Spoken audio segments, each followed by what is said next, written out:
Hello friends, வணக்கம். Welcome to வன்னிஸ் channel. இன்றைக்கி நம்ம வீடியோவில் ஒரு சூப்பரான ரெசிபி தான் பார்க்க போகிறோங்க. அதுதான் புடலங்காய் கூட்டு. இந்த புடலங்காய் கூட்டு சப்பாத்தியோட சாதத்தோட எல்லாம் சாப்பிட்றதுக்கு ரொம்ப ரொம்ப டேஸ்ட்டாக இருக்குங்க. ஏற்கனவே நம்ம சேனலில் புடலங்காய் பஜ்ஜி ரெசிபி, ஒரு அருமையான புடலங்காய் குழம்பு ரெசிபி, ஒரு சூப்பரான ஸ்நாக் அதாவது புடலங்காய் பக்கோடா, இந்த ரெசிபி எல்லாமே அப்லோட் பண்ணியிருக்கிறோம். டைம் இருந்ததுன்னா போய் பாருங்கள். இன்றைக்கி எப்படி புடலங்காய் கூட்டு சூப்பராக பண்ணலாம் அப்படின்னு தான் பார்க்க போகிறோங்க. அதற்காக நான் இன்றைக்கி 1 கப் அளவிற்கு பாசி பருப்பு எடுத்துருக்கிறேன். பாசி பயிறு கிடையாது, பாசி பருப்பு. இது உடம்புக்கும் ரொம்ப ரொம்ப நல்லதுங்க. சீக்கிரமாகவே வெந்துடும். இந்த பாசி பருப்பை நல்லா கழுவி எடுத்துக்கலாங்க. ஒரு 3-4 தடவை கழுவிக்கலாம். கழுவிட்டு இதில் கொஞ்சமாக தண்ணி ஊற்றி ஒரு 10-15 நிமிஷம் வரைக்கும் ஊற வச்சுக்கலாங்க.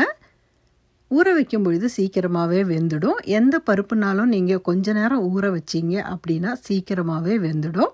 நீங்கள் வெயிட் லாஸ் அந்த மாதிரி கடைப்பிடிக்கிறதானா இந்த மாதிரி பருப்பை வேக வச்சு சாப்பிட்டுக்கலாம். நல்லா ஹெவியாக இருக்கும் வயிற்றுக்கும். இப்போ அது ஊறுற டைமில் நம்ம புடலங்காயை க்ளீன் பண்ணிடலாங்க. நான் ஒரு புடலங்காய் எடுத்து வச்சுருக்கேன். கடையில் வாங்கின புடலங்காய் தான். சப்போஸ் உங்கள் புடலங்காய் இலசாக இருந்தது அப்படின்னா சீக்கிரமாகவே வெந்துடும் உங்களுக்கு. இந்த புடலங்காயை நடுவில் கட் பண்ணி உள்ளே இருக்கிற விதைகளை எல்லாத்தையும் நம்ம எடுத்துக்கலாங்க. எடுத்து இதை நீல வாக்கில் கட் பண்ணதுக்கப்புறம் நல்லா கழுவிக்கலாம். பொடியாக கட் பண்ணதுக்கப்புறம் கழுவ வேண்டாம். இப்படி இருக்கும் பொழுதே நம்ம கழுவி எடுத்துக்கலாங்க. கழுவிட்டு உங்களுக்கு எந்த ஷேப்பில் வேணுமோ அந்த மாதிரி கட் பண்ணிக்கலாம். பொடி பொடியாக வேணும்னாலும் கட் பண்ணிக்கலாம். நான் கொஞ்சம் நீல வாக்கில் ஒரு ½ மூன் ஷேப்பில் அந்த மாதிரி கட் பண்ணியிருக்கிறேன். இந்த மாதிரி கட் பண்ணி எடுத்துருக்கிறேன். அதையும் ரொம்ப மெலிசாவும் கட் பண்ணாதீங்க. போட்ட உடனே கரைஞ்ச மாதிரி ஆகிடும். உங்களுக்கு அந்த காயே பார்க்க முடியாது. அந்த கூட்டில் அந்த மாதிரி ஆகிடும். ரொம்ப திக்காக கட் பண்ணிங்கனாலும் அது வேகாது சீக்கிரமாக. ஏன்னா பாசிப்பருப்பு சீக்கிரமாகவே வெந்துடும், உங்களுக்கு தெரியும். இந்த மாதிரி சைஸில் நம்ம கட் பண்ணி எடுத்துக்கலாங்க. பார்க்குறதுக்கும் அழகாக இருக்கும். புடலங்காய் பக்கோடாக்கும் நீங்கள் இந்த மாதிரியே கட் பண்ணி யூஸ் பண்ணிக்கலாம். இப்போ பாருங்கள், நம்ம புடலங்காய் கட் பண்ணது ரெடி ஆகிடுச்சு. இப்போ நம்ம ஏற்கனவே பாசிப்பருப்பு ஊற வச்சுருக்குறோம். இதை இப்படியே ஒரு குக்கரில் சேர்த்துக்கலாம். நான் ஏற்கனவே சொன்ன மாதிரி 2-3 தடவை கழுவி ஊற வச்சுருக்கிறதுனால அந்த தண்ணியோடவே நம்ம குக்கரில் சேர்த்துக்கலாங்க. இப்போ இதோட நம்ம கட் பண்ணி வச்சுருக்கிற புடலங்காய் இருக்கு இல்லைங்களா, அதையும் சேர்த்துக்கலாம்.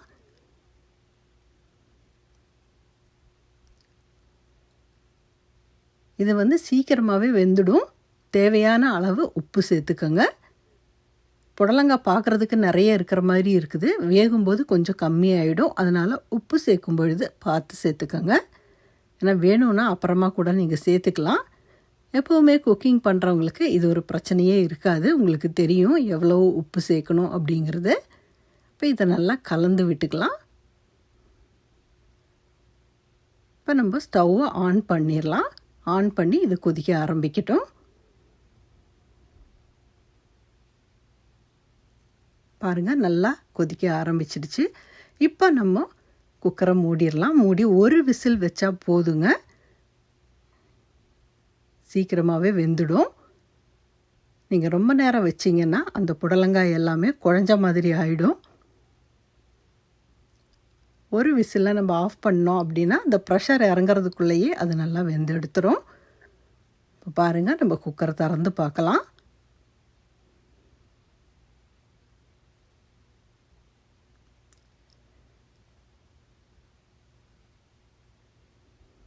நல்லா சூப்பராக வெந்துடுச்சு பாருங்கள்.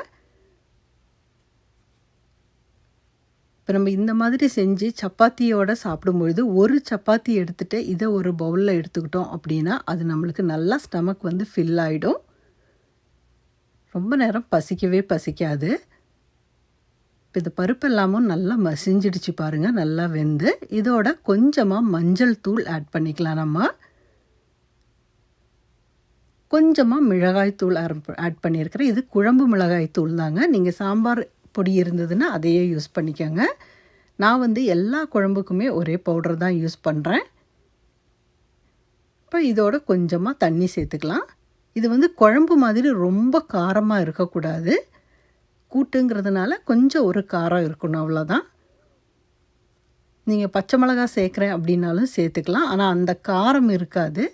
கொஞ்சம் காரத்தன்மை வேணும் அப்படிங்கிறதுக்காக தான் நம்ம மிளகாய் தூள் சேர்க்குறோம். இப்போ அடுப்பை மிதமான தீயில வச்சு இதை நல்லா மிக்ஸ் பண்ணியாச்சு. ஏன்னா அந்த மிளகாய் தூள் வேகணும் இல்லைங்களா, பச்சை வாசனை போய். இப்போ பாருங்கள் நல்லா வெந்து வந்துருச்சு. இப்போ இதற்கு ஒரு தாளிப்பு ரெடி பண்ணிடலாம். ஒரு கடாயில் கொஞ்சமாக எண்ணெய் சேர்த்துக்கலாங்க. எண்ணெய் நல்லா சூடானதும் கடுகு சேர்த்துக்கலாம். கடுகு வெடித்து வரணும். எப்போவுமே எந்த குழம்பாகட்டும் பொரியலாகட்டும் கடுகு நல்லா வெடித்து வரணும். இதோட கொஞ்சமாக ஜீரகம் சேர்த்துருக்கிறேன். அப்புறம் பொடியாக கட் பண்ண வெங்காயம் சேர்த்துருக்கிறேன். நான் பெரிய வெங்காயம் தான் பொடியாக கட் பண்ணி ஆட் பண்ணியிருக்கிறேன். நீங்கள் சின்ன வெங்காயம் இருந்தால் அதை கூட ஆட் பண்ணிக்கலாங்க.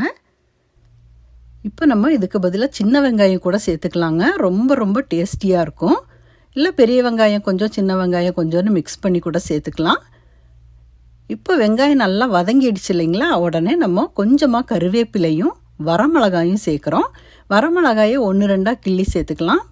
அந்த கருவேப்பிலையை வந்து நல்லா பொடி பொடியாக கட் பண்ணி சேர்த்துக்கலாங்க. இது நல்லா வதங்கட்டும். இப்போ ஒரு மீடியம் சைஸ் தக்காளி கட் பண்ணி வச்சுருக்கிறேன். அதையும் சேர்த்து இதை நல்லா வதக்கிக்கலாம். அந்த தக்காளி நல்லா மசியணும், பச்சை வாசனை போய். தக்காளி மசிஞ்சு வர சமயத்தில் அதே சமயத்தில் அந்த வெங்காயத்தோடு இது சேரும் பொழுது ரொம்ப ரொம்ப நல்லா டேஸ்டியாக இருக்கும். பாருங்கள் தக்காளி நல்லா வதங்கிடுச்சு.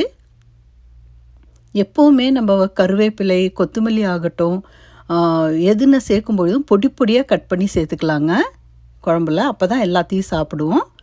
இப்போ தாளித்து வச்சதை வந்து நம்ம கூட்டோட ஆட் பண்ணியாச்சு. இப்போ நல்லா கலந்து விட்டுக்கலாம். எந்த ஒரு குழம்போ கூட்டோ மோர் குழம்பு எதுனாலுமே கடைசியில் நீங்கள் தாளித்து ஊற்றினீங்கன்னா அதோட சுவையே ஒரு அலாதி சுவை தானுங்க.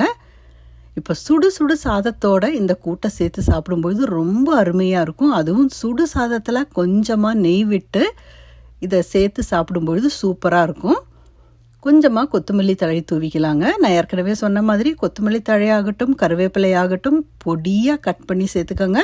அப்போ தான் எல்லாத்தையும் சாப்பிடுவோம். சும்மா நம்ம தூக்கி போடக்கூடாது.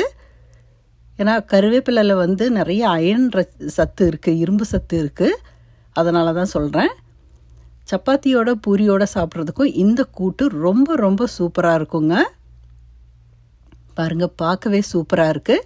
நீங்களும் இந்த ரெசிபி ட்ரை பண்ணி பாருங்கள். ஏற்கனவே சொன்ன பஜ்ஜி அதே போல் பக்கோடா குழம்பு இந்த ரெசிபீஸையும் நீங்கள் இந்த எல்லா விதமான புடலங்காய் ரெசிபீஸையும் ட்ரை பண்ணி பாருங்கள். உங்களுக்கு வேறு ஏதாவது ரெசிபி வேணும் அப்படின்னாலும் கமெண்ட்டில் சொல்லுங்கள்.